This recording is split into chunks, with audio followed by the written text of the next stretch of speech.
Нарушена е соборноста на црквата, а православието страда од голем национал-шовинизам. Ова денеска го потенцираше митрополитот Петар на одбележувањето на празникот на светите браќа Кирил и Методи во Прилеп. Според митрополитот Петар не само што едни православни цркви не сослужувале со други, туку и внатрешно во црквите започнале големи поделби по разни основи помеѓу архиереите. Повеќето цркви не сослужуваат едни со други, а во најново време веќе се гледа поинаку.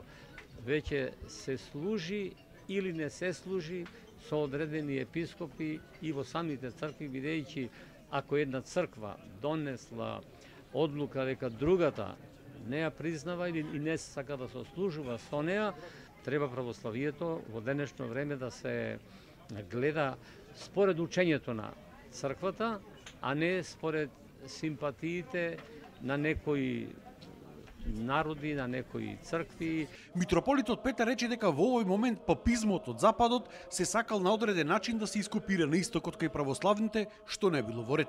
Ако некој се постави над другите, веќе тука е она дека тој веќе гледа интереси лични и себе си, значи тука се нарушува и она што рековте, соборноста на црквата. Ако се чувствуваме сите еднакви, тогаш ја изазуваме соборноста.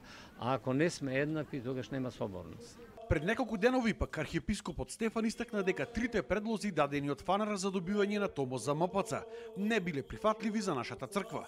Според владиката Петар, овие барања од Цариград само уште еднаш потврдиле дека прашањето за добивањето на томос за нас било политичко, а не канонско прашање.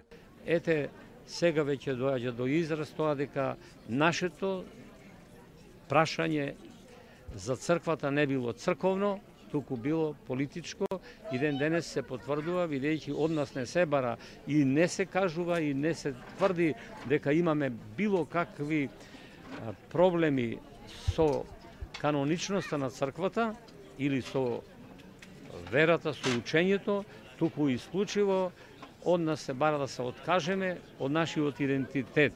Во моментов добивањето на томос од Цариград останува отворено, се до надминувањето на различните ставови.